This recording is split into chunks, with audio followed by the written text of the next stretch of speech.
अस्सलाम वालेकुम व्यूवर्स, कैसे हैं आप सब। मेरी आज की वीडियो उन स्टूडेंट्स के लिए है जो कनाडा में स्टडी करने के लिए सोच रहे हैं या स्टडी करने के लिए as a international student Canada आ रहे हैं, क्योंकि इस वीडियो में मैं basics of education system in Canada के बारे में बात करूंगी और ये वीडियो इंटरनेशनल स्टूडेंट्स के लिए बहुत ज़्यादा बेनिफिशियल होने वाली है। बेसिकली आज की वीडियो में हम 5 चीज़ों के बारे में बात करेंगे। सबसे पहले हम बात करेंगे कि कनाडा में कौन कौन से सेशंस होते हैं और कितने सेमेस्टर्स होते हैं। उसके बाद हम देखेंगे कि बेसिक फ़्लो ऑफ स्टडी कैसा है, कनाडा में किस तरीके से स्टडी जो है वो करवाई जाती है, हाउ मार्क्स आर डिस्ट्रीब्यूटेड और नंबर जो हैं वो किस तरह से डिस्ट्रीब्यूट होते हैं, what do you do in quizzes, assignments, labs and tests etcetera. यानी क्विजेज में, असाइनमेंट्स में और टेस्ट में क्या क्या होता है या क्या क्या वो पूछते हैं। What if you fail in any subject in Canada, और अगर आप कनाडा में किसी सब्जेक्ट में फ़ेल हो जाते हैं तो फिर आपके साथ क्या होता है या आपको उसके लिए क्या क्या करना होता है। अब सबसे पहले हम बात करते हैं स्टडी सेशंस की कि कनाडा में कौन कौन से सेशंस होते हैं। सबसे पहला सेशन जो है, कनाडा में 3 तरह के सेशंस हैं। सबसे पहला सेशन विंटर सेशन होता है जो कि जनवरी से अप्रैल तक होता है, और दूसरा सेशन समर सेशन होता है जो कि मई से अगस्त तक होता है, और फिर तीसरा सेशन जो है वो फॉल सेशन होता है जो कि सितंबर से दिसंबर तक जारी रहता है। फॉर एग्ज़ाम्पल, अगर आप फॉल सेशन में आते हैं तो आपका फर्स्ट सेमेस्टर सितंबर 2022 से लेकर दिसंबर 2022 तक होगा। तो अब बात करते हैं कि कनाडा में बेसिक स्टडी का फ़्लो कैसा होता है।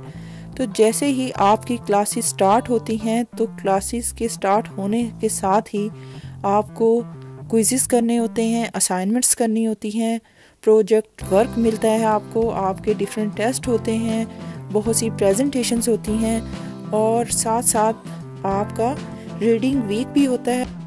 आप यूँ कह सकते हैं कि पूरा साल आपको एक्टिव रहना पड़ता है।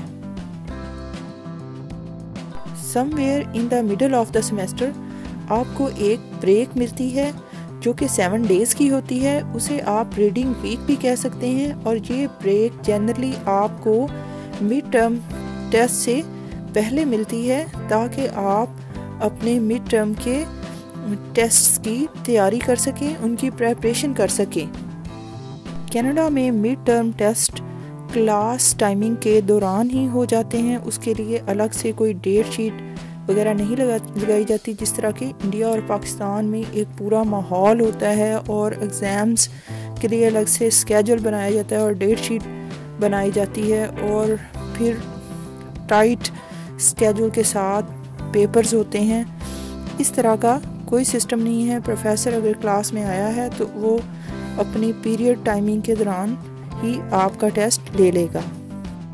कनाडा में हर कॉलेज का एक ऑनलाइन पोर्टल होता है जिसकी आपको एक्सेस मिलती है और हर स्टूडेंट को उसका यूज़र आईडी और पासवर्ड दिया जाता है, और इसी ऑनलाइन पोर्टल पर आपके मार्क्स डिस्प्ले होते हैं। आप अपनी असाइनमेंट्स और टेस्ट वगैरह जो है इसी के ऊपर सबमिट करते हैं, और आजकल तो क्लासेस भी ऑनलाइन पोर्टल पर ही होती हैं।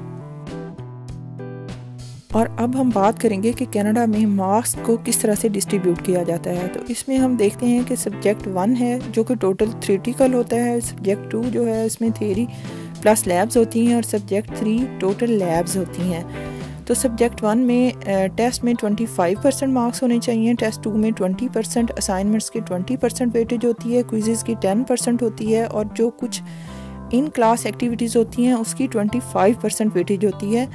और सब्जेक्ट 2 में फर्स्ट टेस्ट में 20%, सेकंड टेस्ट में 15%, असाइनमेंट्स में 20% और क्विज़ेस में 5%। और क्योंकि सब्जेक्ट 2 में लैब्स भी होती हैं तो इसमें 40% लैब वर्क का भी रखा जाता है।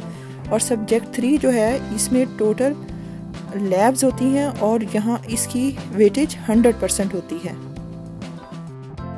इसका मतलब ये है कि कनाडा में आपको हर सब्जेक्ट में 50% लाने होते हैं या फिर कुछ कुछ सब्जेक्ट्स में आपको 60% लाने होते हैं, तो ही आप पास होते हैं।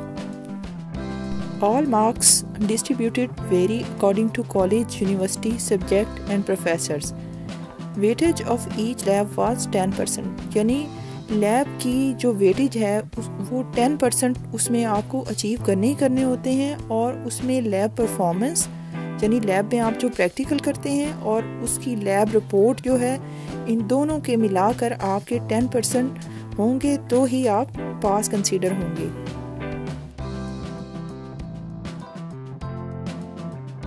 तो अब हम बात करते हैं कि ये जो असाइनमेंट्स होती हैं, क्विज़ेस होते हैं, टेस्ट होते हैं और लैब्स होती हैं, इसके अंदर हमें करना क्या होता है। तो सबसे पहले हम क्विज़ेस की बात करते हैं। इसमें डिफरेंट वन वर्ड क्वेश्चंस हो सकते हैं, शॉर्ट क्वेश्चंस हो सकते हैं जिनका आपको आंसर करना होता है। फिर असाइनमेंट होती है जो आपको कोई टॉपिक दिया जाता है, उस टॉपिक पे आपको असाइनमेंट सबमिट करनी होती है। इसी तरह क्लास टेस्ट हो सकते हैं। यानी ये बहुत सी चीज़ें मिलकर जो है आपकी परफॉर्मेंस को जज किया जाता है। अब हम बात करते हैं कि अगर आप कनाडा में फेल हो जाते हैं तो उसके क्या कॉन्सिक्वेंसेस हो सकते हैं।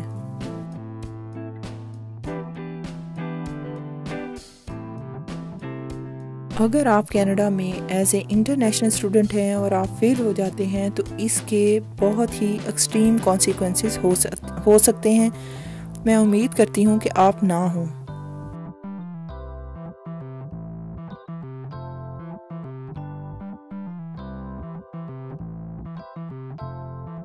अगर आप किसी सब्जेक्ट में फ़ेल हो जाते हैं तो फिर आपको उस सब्जेक्ट को रिपीट करना होगा, और रिपीट करने के लिए आपको उस सब्जेक्ट की फ़ीस भी दोबारा पे करनी होगी और ये फ़ीस $1,500 से लेकर $2,500 तक हो सकती है, जो कि 80,000 से लेकर 1 लाख के राउंड अबाउट होती है, और ये काफ़ी ज़्यादा होती है। और अगर तो इसके लिए आपको ख़र्चा भी ज़्यादा करना पड़ेगा।